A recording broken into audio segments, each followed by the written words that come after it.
I was a NICU nurse, so neonatal intensive care, and I did that for 5 years. And I thought I was gonna breathe and die there. Like that has been my jumping point, But it's also a place that you were gonna work night shift forever. And I had at the time a 9-month-old, and I couldn't sit there and look at her anymore just being that tired. It built character. It gave me thick skin. I have seen more things than I would probably want to tell people. And to be honest, it's that thing that it built me, and I think it built what I'm doing now. Welcome to another episode of Founders Growth. My name is John Hill. I run a company called Adapted Growth, and we're a coaching and training company. And this show is to help founders understand all the roles and hats they signed up for when they went out on their own. And today we're joined by Stacy Case. Stacy has been in business for a very long time. She runs a very cool project called Sideline Surgeons that we're going to talk about, and has had a lot of different interesting things in her background, everything from nursing to being a sales rep to launching this thing.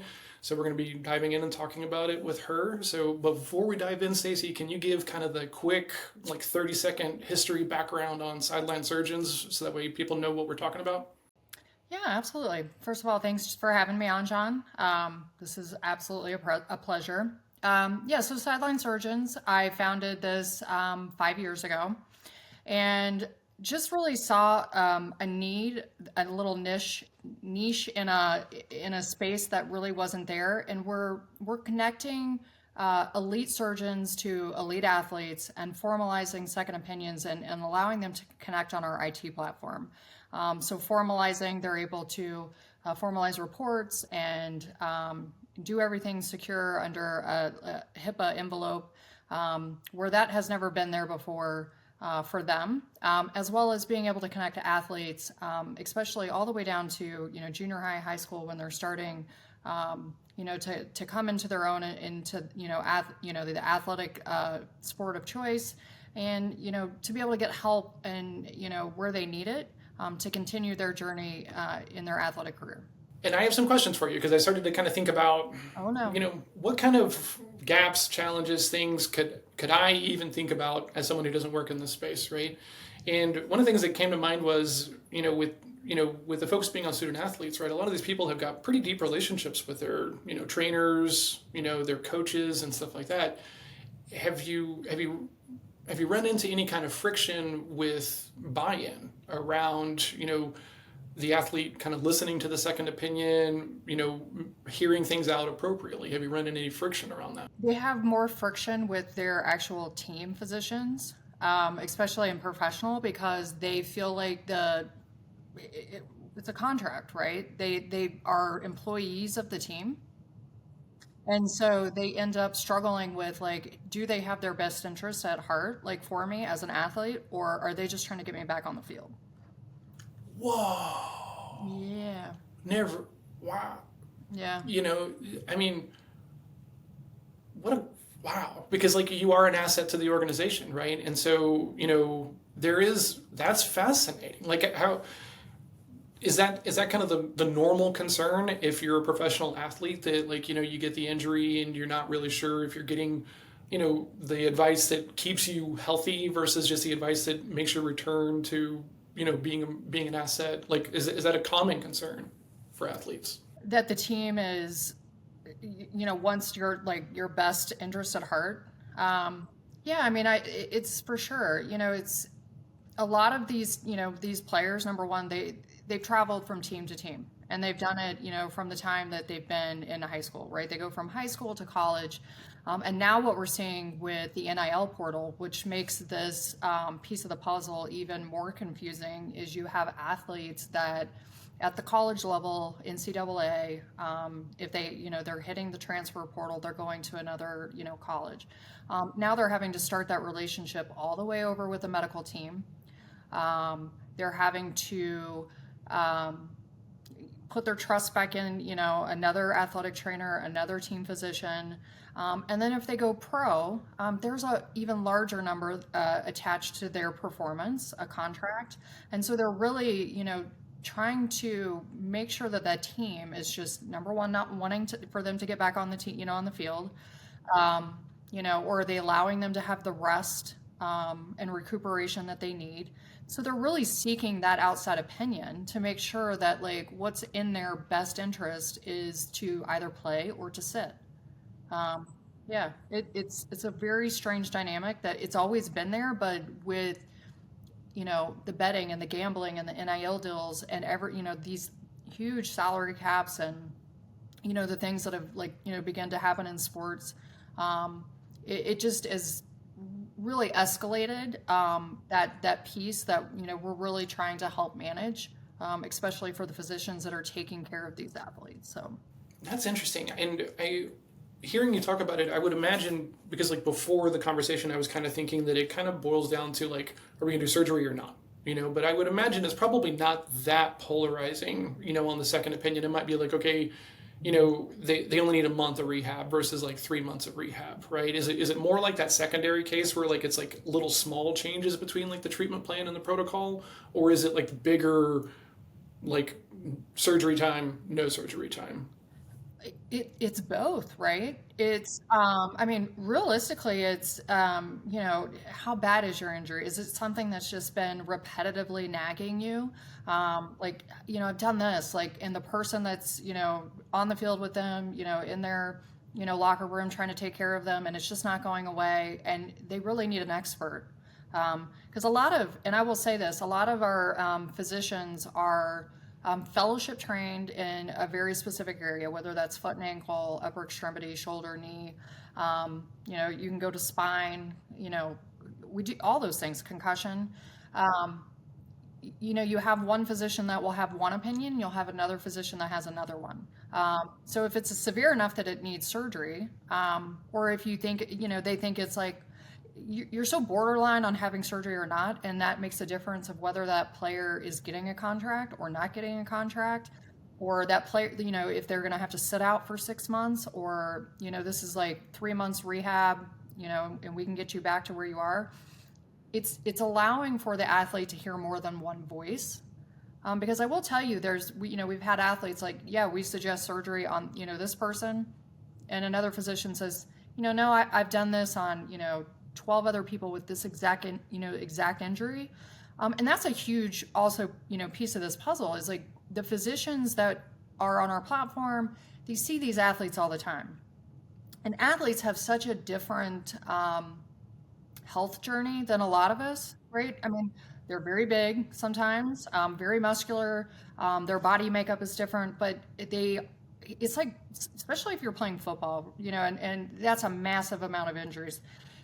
You look at some of these guys' X-rays, MRIs, CAT scan, they look like they've been hit by a train, and they're very high trauma, high velocity, injuries oftentimes. And it takes a very specific special surgeon who has seen a lot of these athletes to really be able to give a good second opinion. And so that allows for the athlete to really get the best, consultation that they can, and by somebody that has seen, more injuries than anybody else has in this area, and probably done, surgery on these athletes more than anybody else. So we're allowing the athlete to really take control over their health, by number one on our platform to be able to control their healthcare data. So as we talked about that journey that they're going, from high school through college, even, to the pros, we hope, although the number continues to dwindle as, they get older. But they're able to take those medical records with them. Um, and so it gives them the option also to, have a physician that specializes in that if it's coming up to a contract. They get that choice where oftentimes athletes don't have the choice. It's the choice of the team physicians. It's the choice of their college physicians. And if they do know where to reach out, do they get the opportunity to have a conversation with that surgeon? Do they have an opportunity to go see that specific person? So we are trying to bridge that gap where I know I'm going to be at that next level. I have that in me to be that kind of athlete, but all of a sudden I have this injury, whether it's minor or it's big.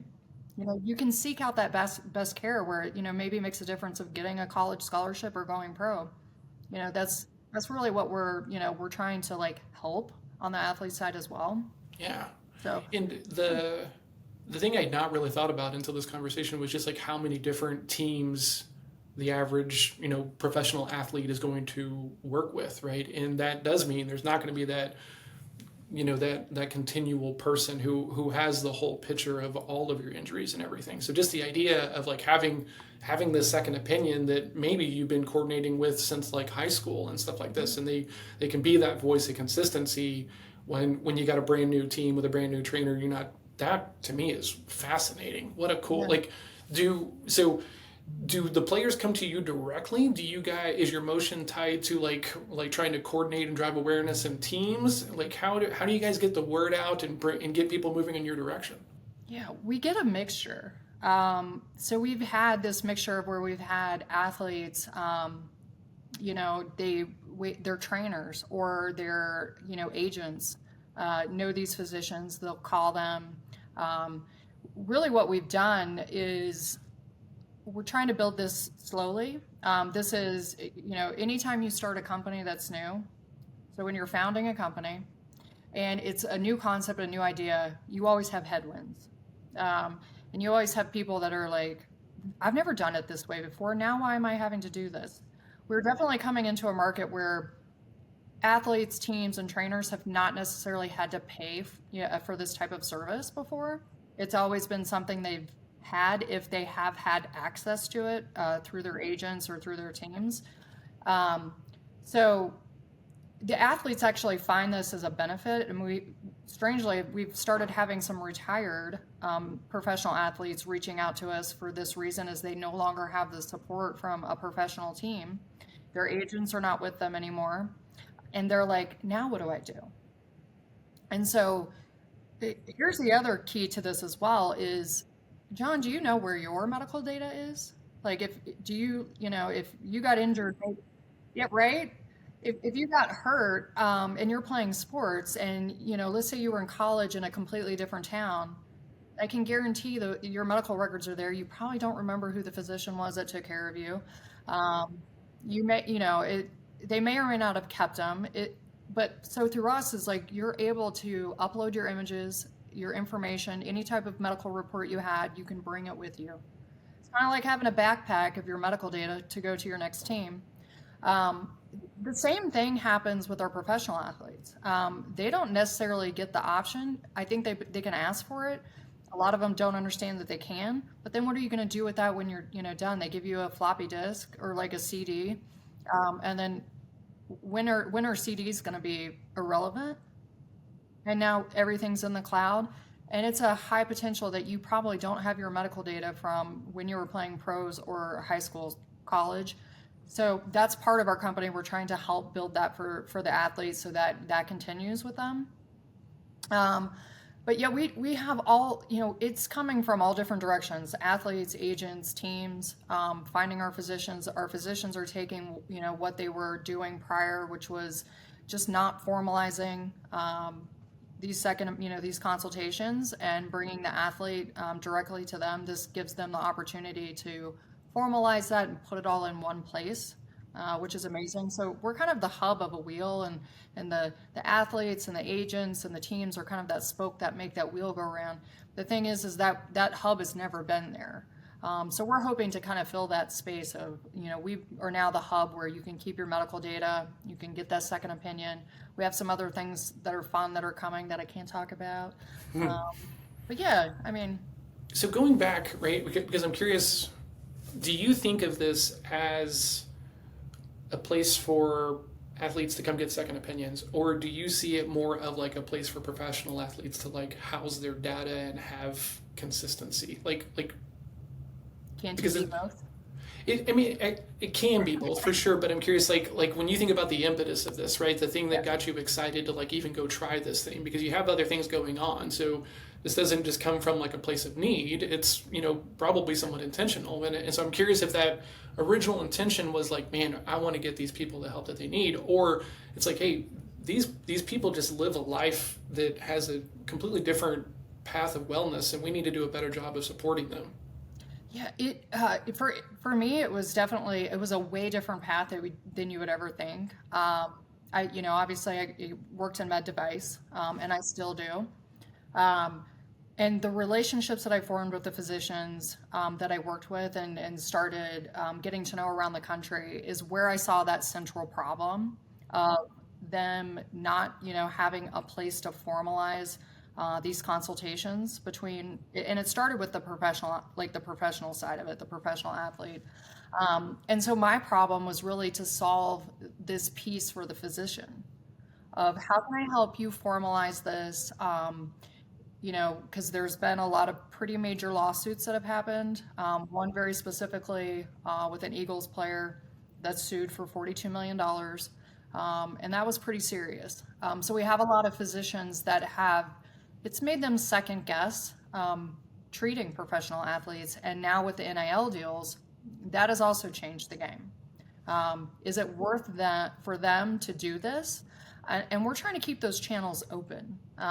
As a former, athlete myself, and the fact that it could potentially make a difference between whether you're playing college or professional ball, for an injury. But if you have physicians that are scared to treat you because of the implications it may have for them, yeah, it's a huge situation that's coming that I saw 5 years ago. I literally had, made the comment to one of our surgeons is like, there's a potential that somebody's going to get sued. And then it happened. And, it wasn't, there was a lot of factors that happened within that case. And anybody can go look it up. It's there. But the fact that happened has really made the physicians go, is it worth losing everything that I've worked for over the last 30, 35 years to treat an athlete that will potentially and could potentially turn around and sue me for future earnings, which is that's the reason why the lawsuit was, so high at 42 million. So, part of this is for the physician to be able to take the, information, the conversations that they have and document them. But that's also great for the athlete because then there's clear communication about what was said. It's documented, they get to keep it with them. And then, when they go on disability, once they retire, that information is all there, which is a huge thing for them after, which is a lot of stuff they don't think about. I did not even think about the idea that, so I used to sell to surgeons. We talked about this in our DM and everything, right? I sold to orthopedic surgeons, right? The spinal stuff and everything. And wasn't my best sales experience, right? We talked about that a little bit. But like in my mind, every surgeon just wants to cut, right? They just want to operate. They just want to get it done. They want all that stuff, But with that idea that like this class of people, this class of patient, right, is fundamentally different, and that might create so much risk that it's not worth doing it. So then all of a sudden, oh my gosh, yeah, we're actually starting to have the opposite problem, where it's just physicians are really shutting their access down. And we have some major facilities that will not see professional athletes or athletes that have NIL deals. They just don't want to assume the risk. And we potentially could see this catch on and continue to get further. And again, that's why we're, it's when you start a company, like you have one problem, right? And you go, this is the one little problem I'm going to solve. I'm going to fix this one. And then you get into it and it's like a gift that keeps giving and it just opens up and you're like, oh my gosh, what am I supposed to do with this? And you realize now I'm solving this problem and this problem. They're all great problems to have. It's, what makes our business go around. And, that's the fun part of it for me is solving problems. And that's sales, really. 100%. So, Absolutely.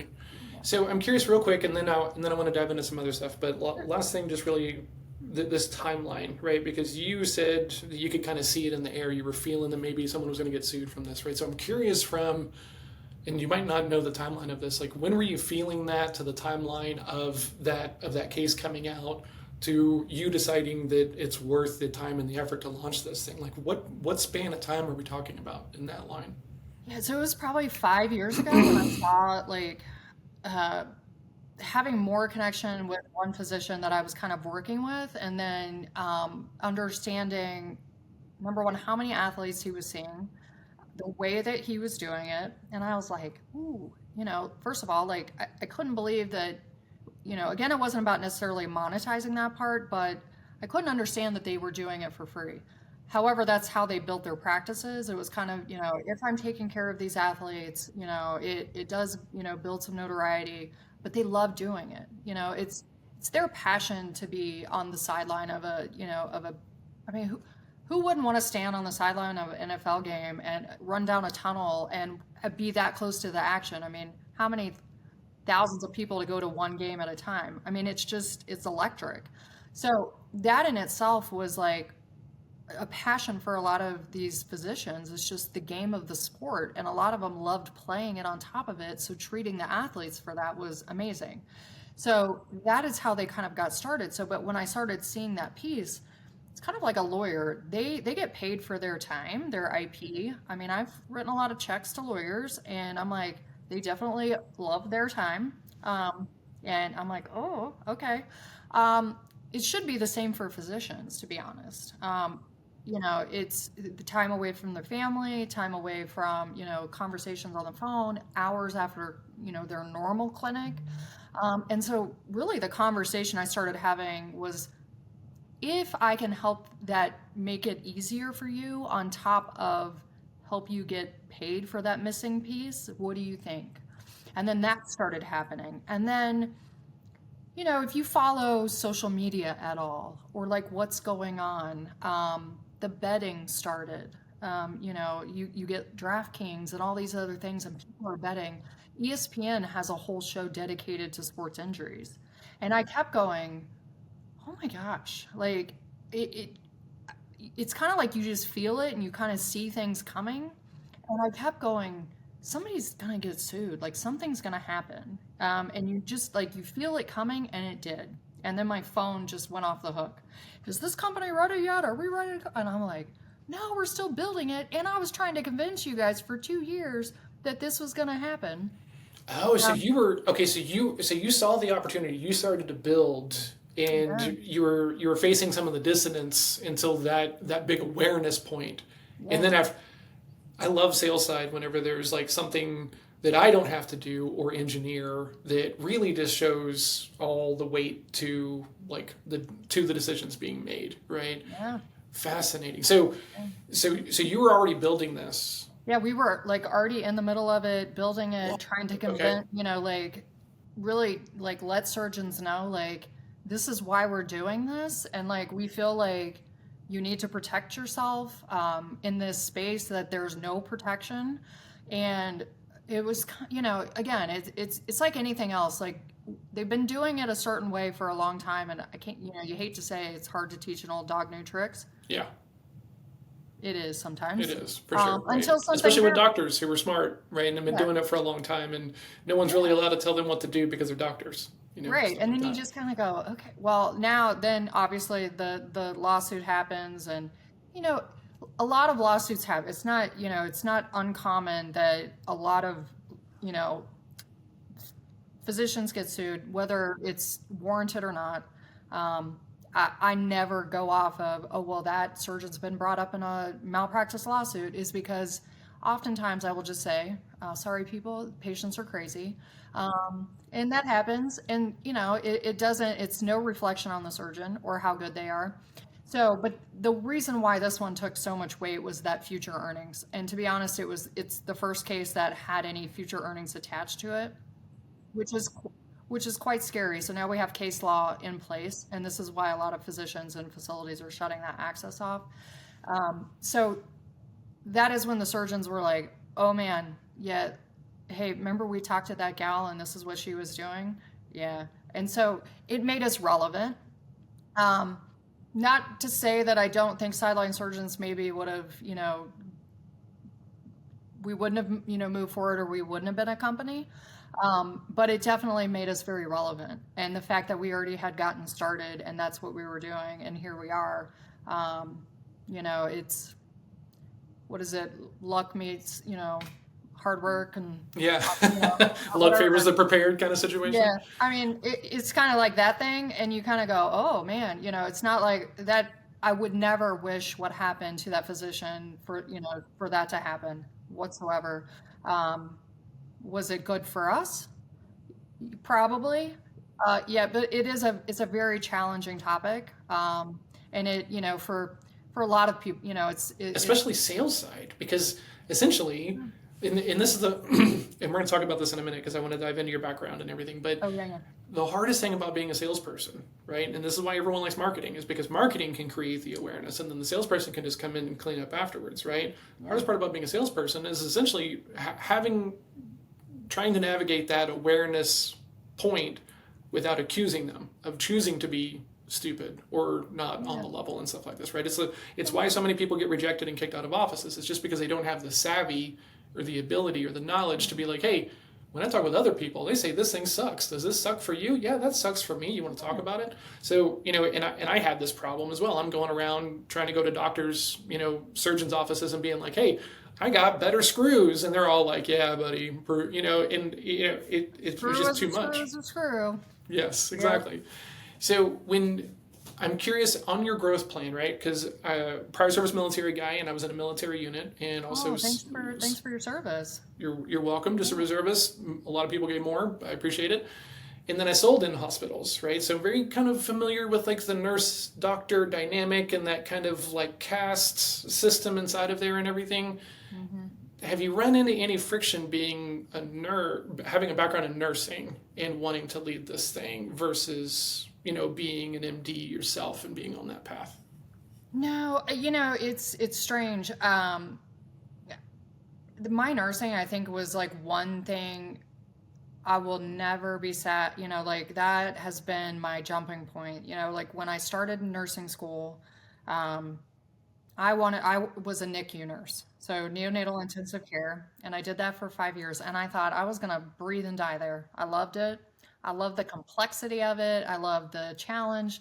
I love the fact that the patients were 2 pounds, and that was all it took to turn them over. I had some great longevity in that area, but it's also a place that you were going to work night shift forever.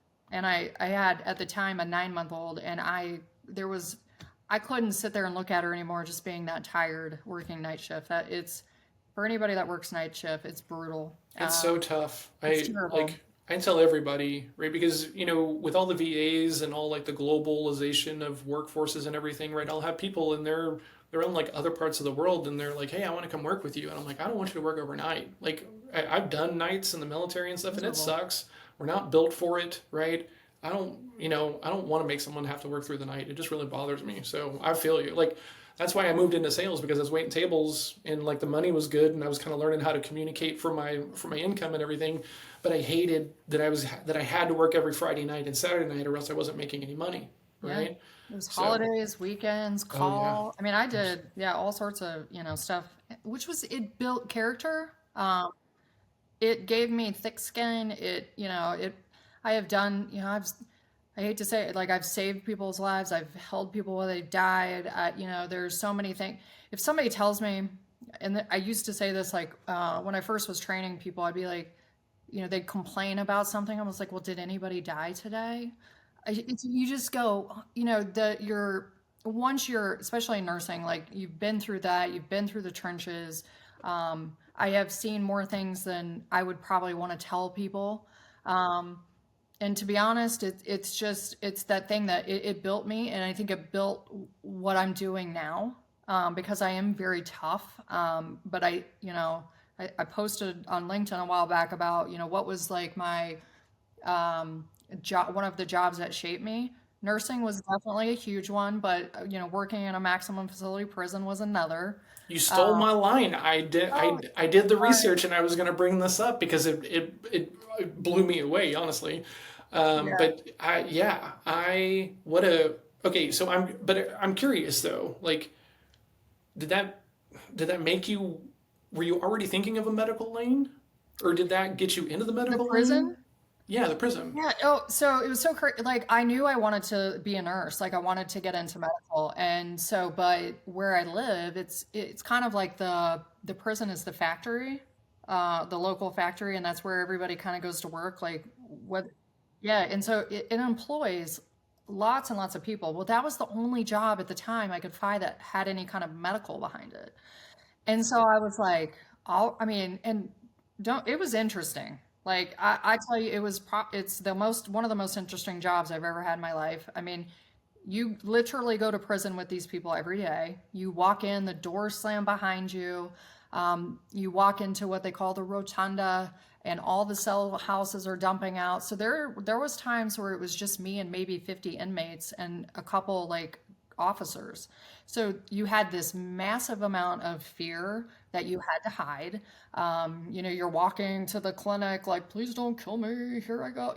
And in training, you go through a 2-week training where they literally tell you, you may die, and this is how. And they bring out a bloody uniform where somebody was hatcheted to death, and I'm like, oh my gosh.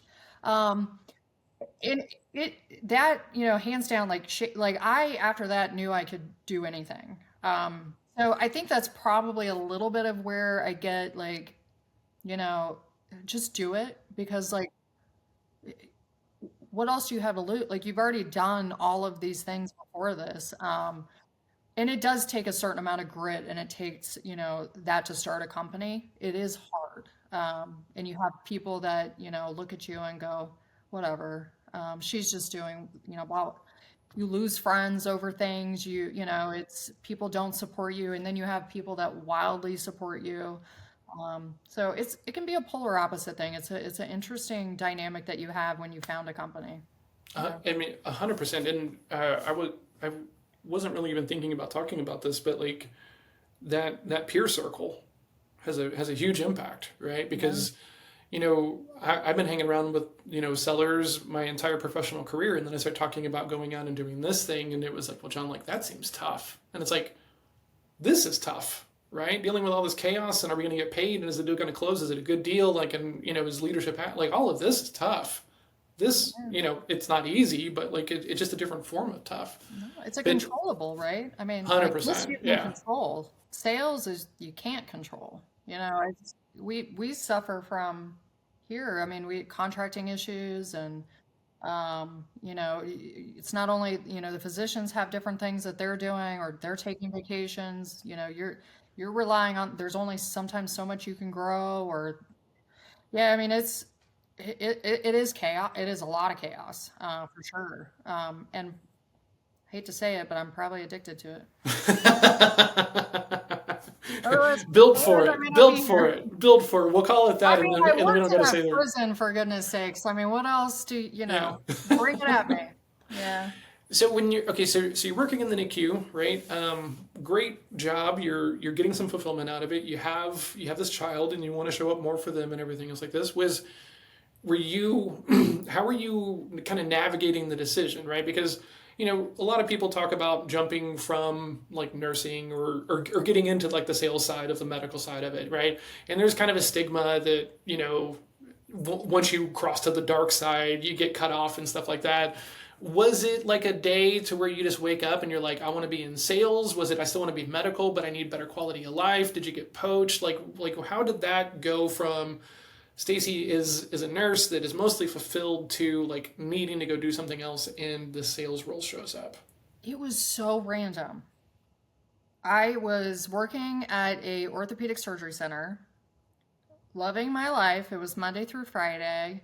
Um, no call, no weekends. And my daughter was getting older and I was like, oh, this is great. So, like if I don't have enough chaos, I'm going to create some. I do that Uh, too. yeah. I was standing in the break room, I think probably eating some peanut butter on a cracker, like we all do, at a surgery center to stay alive. Yeah.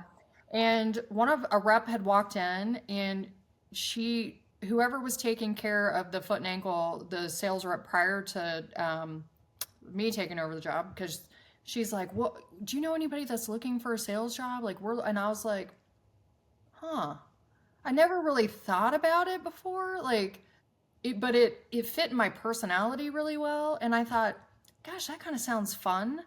And I will tell, it's doing scary things, right? And you're just like, I'll apply for it and see what happens. And so put my resume together, which I don't think it was potentially the first resume I ever put together, to be honest, because, you go to nursing school, it's like you're a nurse, you don't need a resume, you have a license. So I put a resume together and I sent it off, and I waited, and it came back, and I did one interview, and then I did three more, and I was like, God, just hire me already. So The we roles did are that. open, guys. What are we I know. waiting I was on? like, you don't have to throw me on it. I was like, if am I that bad of a sales rep that I haven't sold you that I'm the right person? I did, and it went great. And then, so for me, that was like how I got into it. And I really was like thrown to the wolves a little bit. And I will say, thank goodness that I had my nursing degree, because I had been in the OR. I knew anatomy. I knew not, don't touch that blue drape, all the Yeah, do things, not touch anything in that sterile field. all the annoying things that I used to get massively irritated by sales reps that were in my Hmm. room. And I will say, I probably was not, I am very nice. But I do have a massive case of RBF. Okay. And, and even to this day, I still, like, other reps call me the mean rep, because like it's just, I think so much, my brain moves so fast, and I have so many things going on that I probably look at you and go, you know? And they're like, she is so mean. And then when people get to know me, they realize, like, oh my gosh, she is the nicest person. She's so fun. And then it's fine. But I also just take it as a competitive thing that, then they don't, nobody bothers me.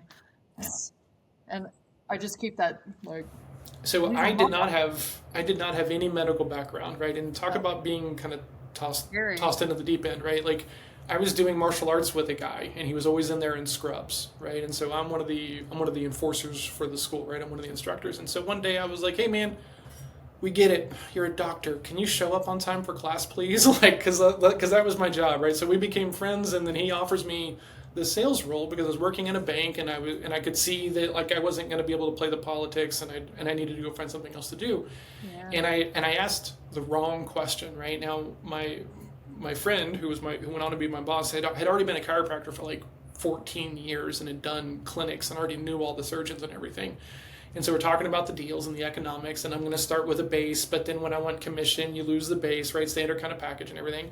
And as I asked the wrong question, I was like, hey, how long until you went on commission? Right? Now, of course, with him already being a chiro and all this time and everything, he goes 3 months, right? And so now expectation is set, right? That like by 3 months I should be killing it and You're stuff like killing this. me.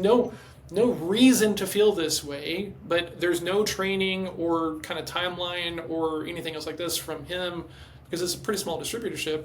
And so like I'm just out here just trying to like make it happen, but I'm also having to be in these cases, right? So that way I know how to Yeah. like operate in the OR and to not touch that blue tarp and stuff like that. And so by month 4, I'm just terrified that like any day now I'm going to get the axe, right? Yeah. Whereas he's anticipating an 18-month ramp up time for me, right? But because I asked the wrong question, how long until you went on commission versus, hey, what is the average time it takes to get some traction in this role?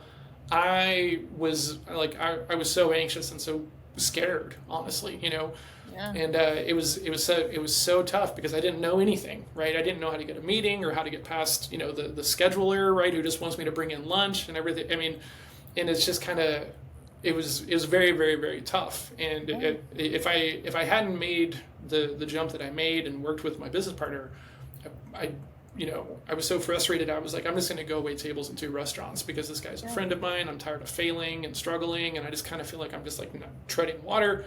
And like that's when this other thing kind of like opened up this lane for me. But it was the craziest thing because I just thought that I just wasn't enough, right? But really wasn't giving myself enough time, right, to really Yeah. get anything It's going. it's a really tough job. And anybody that I've hired, they're shadows. I don't I had that experience probably just like your chiropractor friend, like I knew coming into it. The only things that I didn't know were kind of surgery specific, and the what I was selling. Um, and when I started, there was no business here. I had nothing to go on, and it was hard. And but that helped build me as well. Like, I think that gave me a really good foundation of how to build and grow a company. And I ended up top 3 in 2016, standing on stage, and out of pure, like, one of my, I think it was the VP of sales at the time, was like, how come you're not on stage? And I was like, you wait till next year. And that's where I was. Just have it. Just don't tell Stacy what she can't do. No, I'm a preacher's daughter. So it was a thing of like, don't tell me what to do. I'm going to do the opposite. And that's kind of, I'm really bad about that. But yeah, like, no, that is like a dare, really, to be like, to tell me no is literal. I mean, it's like a toddler putting their hand up and you're like, don't do it. And they just do it. And I'm like, that's kind of me.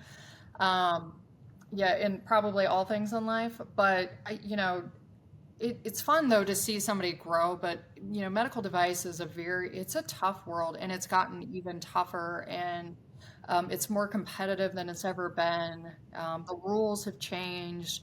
Um, it's a tough environment, and it's that thing of like, you're selling to somebody that uh, will and always know more than you do about what you're selling. And so the only thing you can really rely on is to be reliable, to have the stuff like that they request, and then have more than they request, and be a support. And then just, grow in that. And so the people that, work for me and, stuff like that, it's just, I never wish an experience sometimes like, what I had, although it probably, built me, and I don't regret any of it for sure.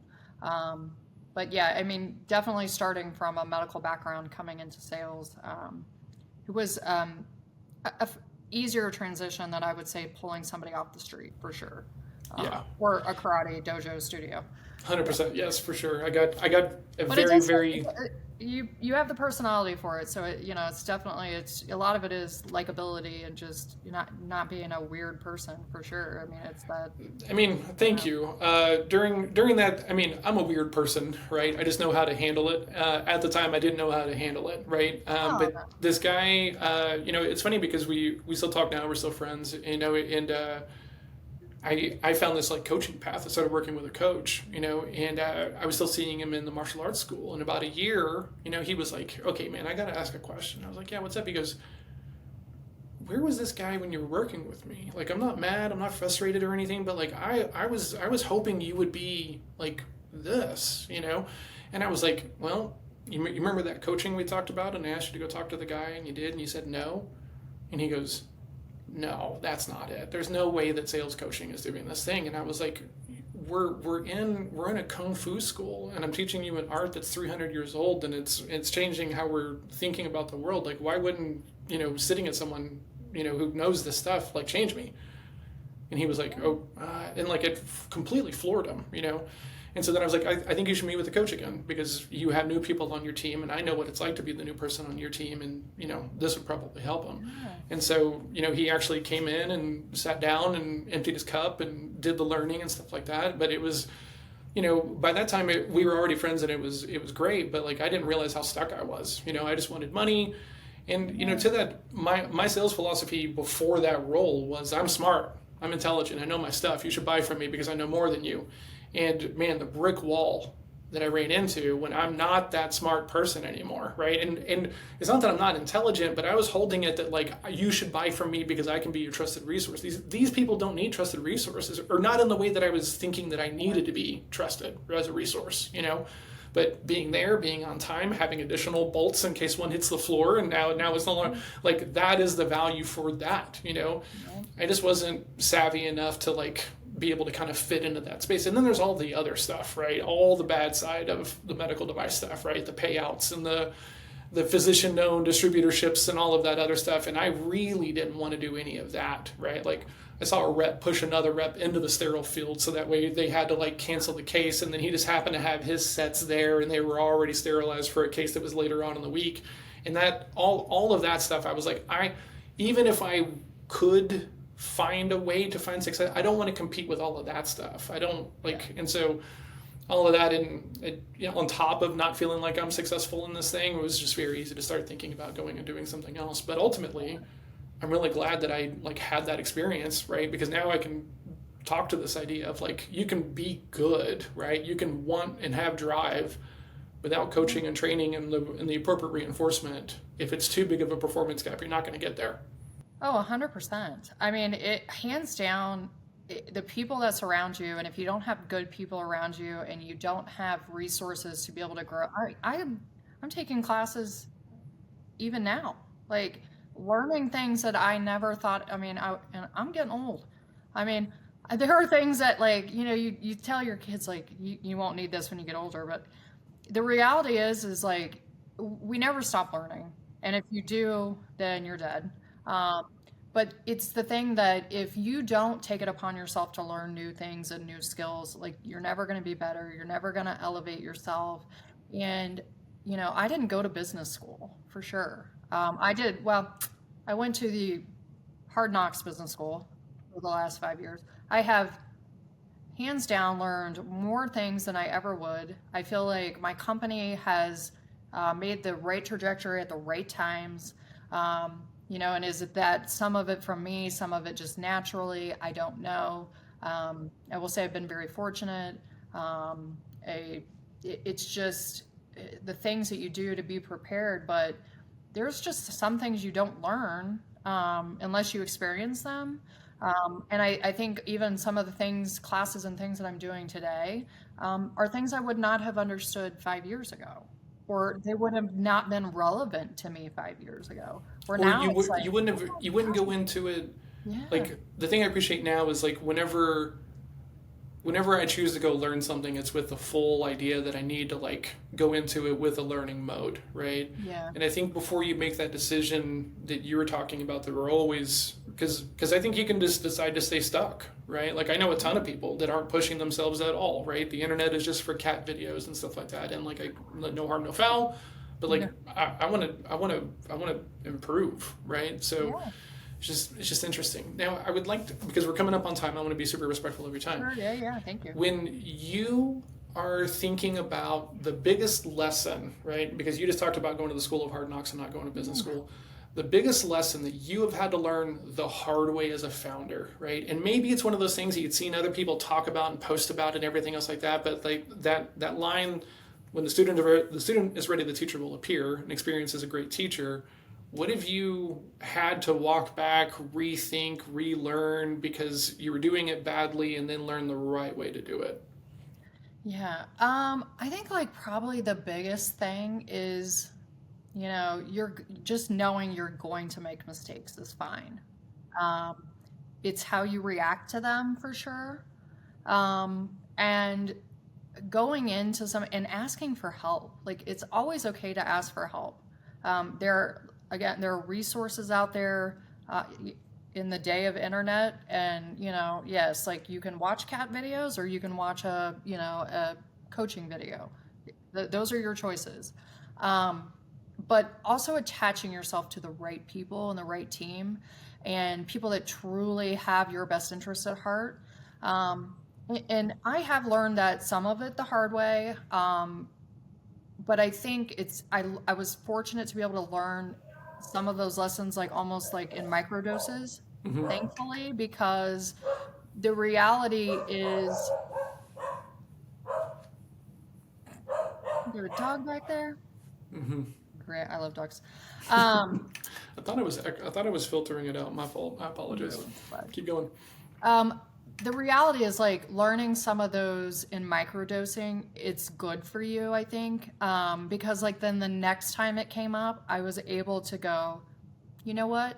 Nope, that's not how I'm doing things. And it's just a way to go, and if you make those mistakes early enough, and small enough, the ripple isn't as big.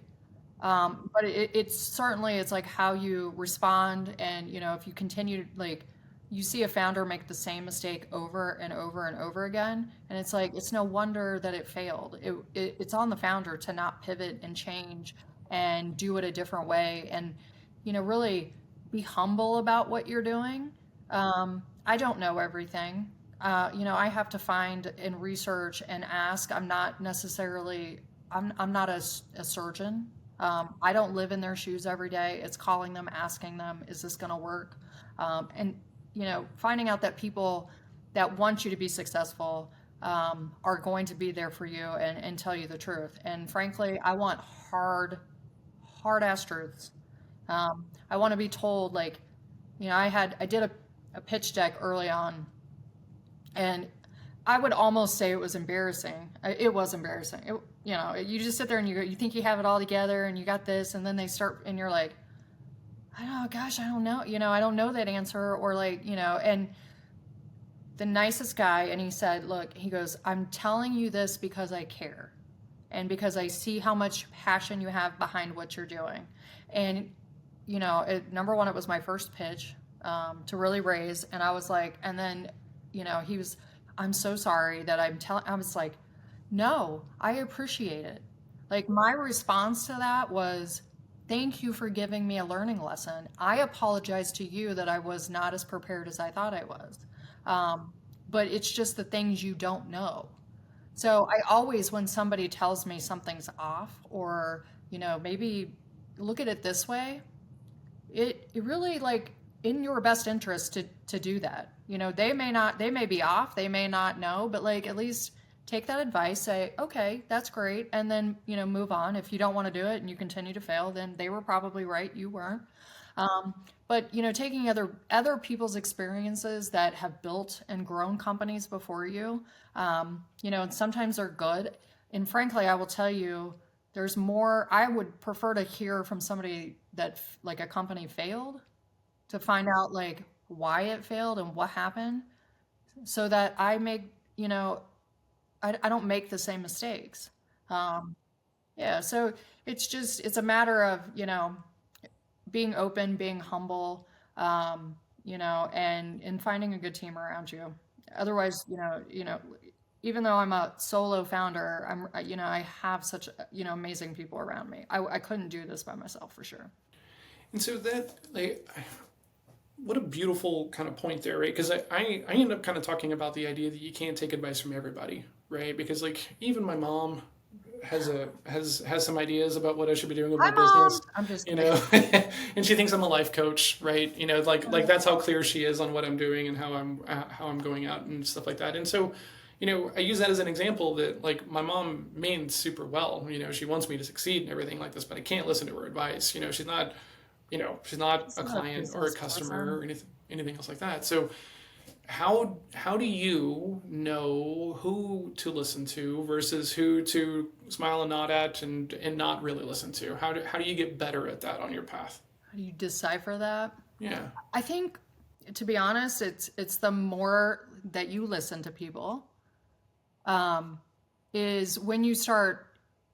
Everybody kind of says the same thing, right? It's like you start picking up. It's like you'll have the one odd person that says something, but then you have like four people that say the same thing. You're like, okay, well, four people are saying the same thing. It's probably true.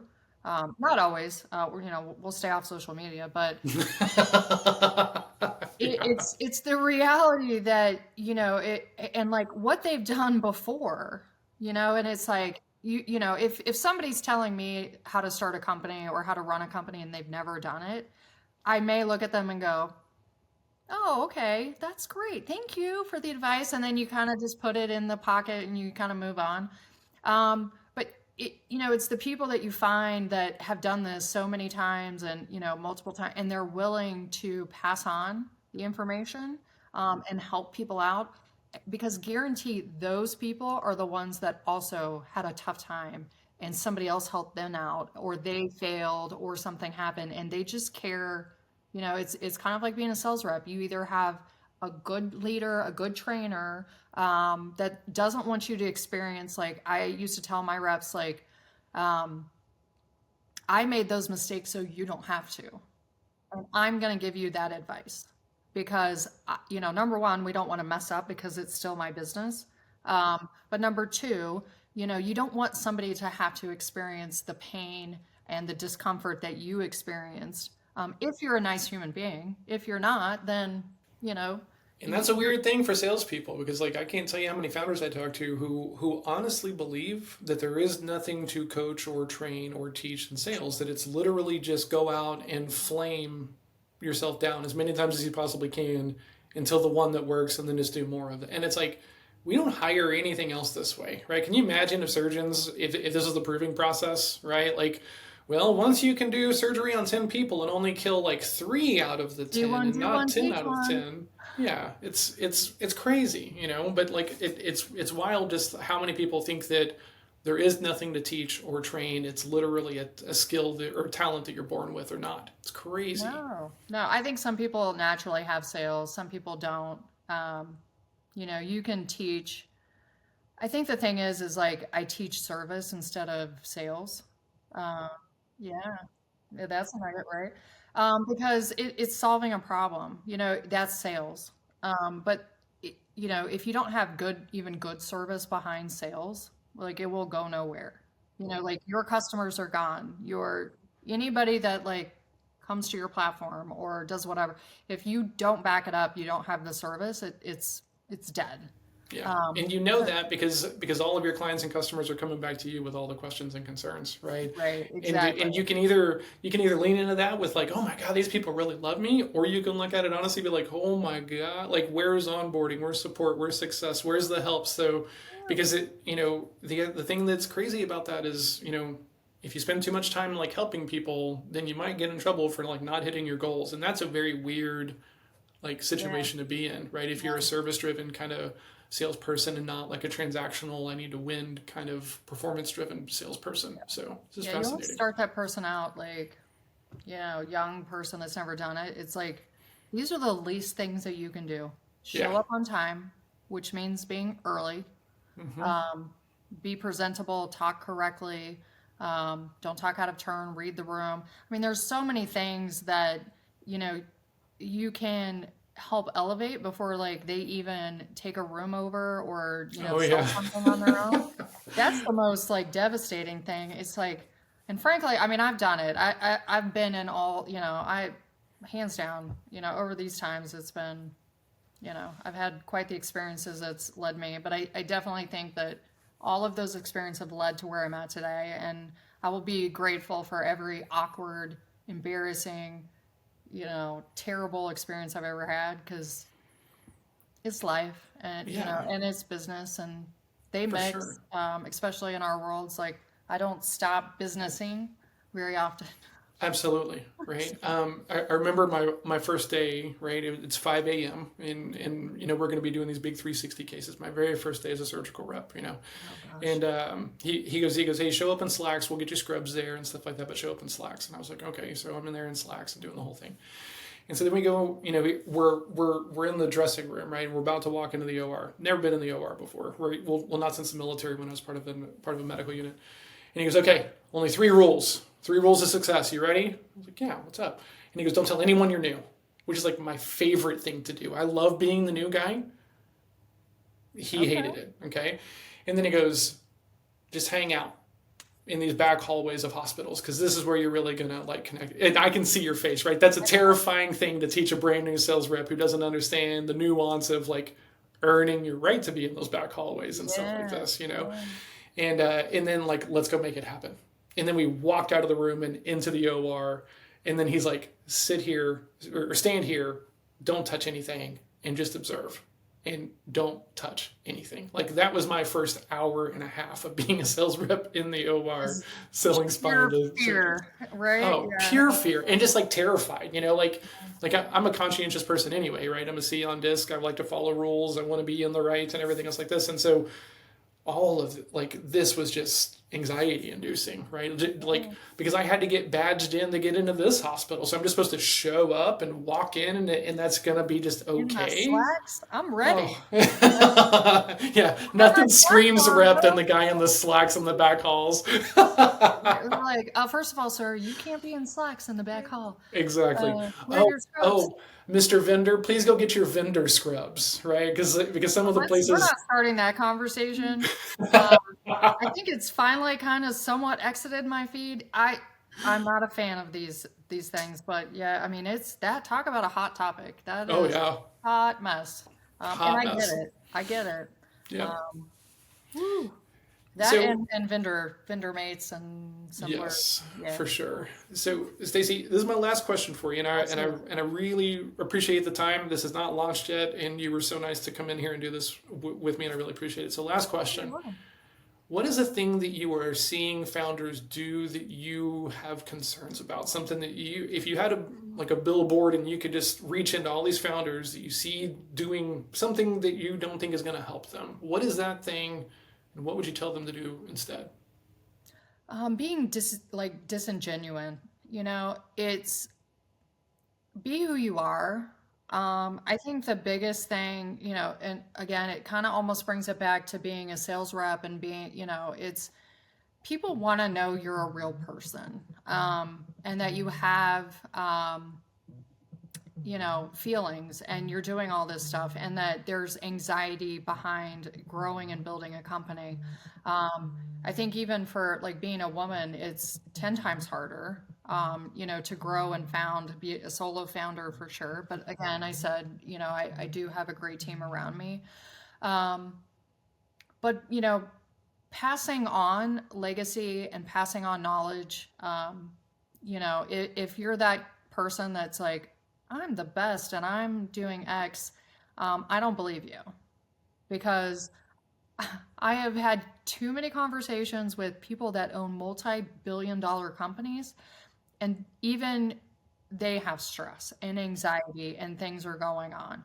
So, don't try to fool people that, everything is hunky dory and everything's great, because it's not. And you're just setting this terrible precedence for, founders that are coming behind you, and help another founder out. You know, I had somebody send me a pitch deck, a couple days ago on LinkedIn. Not even he just, hey, do you know anybody that's raising? And he sends me a pitch deck, and I was like, oh God. Like even I, after having my experience, I was like, I don't want anybody else to go through that. And I politely responded and said, like in the condition that your pitch deck is in, I wouldn't recommend it to anybody that I know, to fundraise. But there are resources out there, and I gave them a few, of places to go. And I was like, I hope, like, but let I just I want you to know that it's okay. Now, whether he took that to heart and he's now mad at me, it's hard to say. And I can tell you, people have told me that, and I have never like been like that, write it off. But just like understand that when people tell you something is amiss, and they don't know you, it probably is. Um, I and take that to heart and yeah. change it. I, So, you know, I love that because the reason why I try to network a lot now is to, in that similar vein, of like trying to help other people out because I've made a bunch of mistakes. But on the other side of it, I've had a lot of people pour into me, like people that would take meetings and conversations when there was no real need and stuff like that. yeah, And I think one of the hardest things to do is, being a sales consultant, right, is I get a ton of outreach as a founder, right? And most of it is really bad. And so I always try to, if it's from a human, I always try to respond to a human, right? yeah, And I always try to give some advice. yep. They didn't ask for it, but I didn't ask for this email, and maybe it does provide some lift for That, them. my And friend, you just said the key. I didn't ask for it, so I can respond however I like. Yeah, yeah, I didn't because I ask for did. I this. felt I felt guilty about it. I was like in that same position that investor told me that it's not where it needs to be, Mm-hmm. and Yeah, I was like, I was devastated for 5 seconds. I mean, I was like, all right, I'm gonna get back there and get it done and get it done right. So, 100%. Right, I like think it. you are absolutely correct in saying that. Yeah, and it's weird because like most people are like, oh yeah, and here's the thing, the, here's the weird dissonance of this, right? I do reach outs. I can't take everyone's advice when they're like, oh well, here's why this doesn't make sense. Okay, cool, like you fit the ICP, I got to do my job, kind of situation and stuff. It's not personal and stuff like that. So it's just very interesting, right? Because like some people, you have to be big enough to hear the feedback, right? And if you just want to take that feedback from either the investor who's letting you off, nicely, but maybe not too nicely, so that way you actually hear the lesson, or the sales leader who tells you to have your crap together before you do outreach and stuff like that, you got to be big enough to hear that, because it's always super easy. One of my favorite books is called The Inner Game of Tennis, and it's not really about tennis, it's about coaching, and really it's about this idea that like the right feedback loop you can't argue with, right? And that's why there's always mirrors in the gym and mirrors in the martial arts school, right? You can always argue with the coach, right? You can always argue with another human being, but you can't argue with yourself, right? So we have to be big enough, right? And practiced enough to like, okay, this is good feedback. I need to action this. This is unqualified feedback, and it's just going to lead me down a path that doesn't serve me and stuff like that. And I think that's probably the hardest part about being in sales. But if you're in sales and you go through any kind of professional development kind of you learn this stuff, right? You learn that people are going to waste your time. You're going to learn that people are going to collect your information and use it to manipulate other people and stuff like this. But if you're a founder that's never been in a sales seat, you just think that everyone is going to buy, and it's just a matter of time. And it just makes sense to, keep taking these meetings with these people as opposed to like reading the writing on the wall, looking for the depth, looking for alignment in the bigger things that are kind of behind this little value conversation we're having here. Yeah. And, it's like, I kind of just thought for a while when I started this that like most founders would probably have some sales chops. I don't know why I thought this, and then most of them don't, because most of them are just like, I'm good enough at this thing. I'm going to go hang a shingle and that's going to be enough. Right. So it's just been very, very fascinating. But that ability of, I think the cool part is you're willing to give that feedback to people because it is based upon your own experience. If you not had that experience of getting that, you probably would have been like, this isn't worth my time. I'm not doing this. Well, I'll kind of end with this. It was the funny thing that somebody asked me the other day, which kind of like what you're saying kind of led into this, was like somebody goes, well, how did you become a CEO? And I was like, because I founded the company and I wrote myself in as a CEO. That's how I got here. And so it's like, you can be whoever you want to be. But it is what you do with that. And I don't know everything for sure. And I'm still learning. So it's being a founder and a CEO is that thing that, I came from sales, I came from nursing, and I've, it led me here. But I certainly, wrote my name in as my own CEO, and I was happy to do it. But I am a founder and I will always be a founder. It's a tough and very rewarding space to be in. So. Yeah. Stacy, this was so awesome. Thank you so much. If people want to come ask you questions, network with you, come check out what you're working on and everything, where would you point them to? Probably like just my LinkedIn page, Okay. Stacy Case. That's We'll have a probably link to it. the easiest way to. I do try to answer some people, obviously, whether they want it or not. Epic. Well, Stacy, we'll put a link to your LinkedIn in the show notes and everything. Once again, thank you so much for this. Really appreciate the conversation, and I think this is going to help some founders on their path. And so, really, really appreciate it. Have a great day, and we'll talk soon. Yeah, thanks for having me. I appreciate it. Good luck to you as well. Thank you. Cheers. Yeah.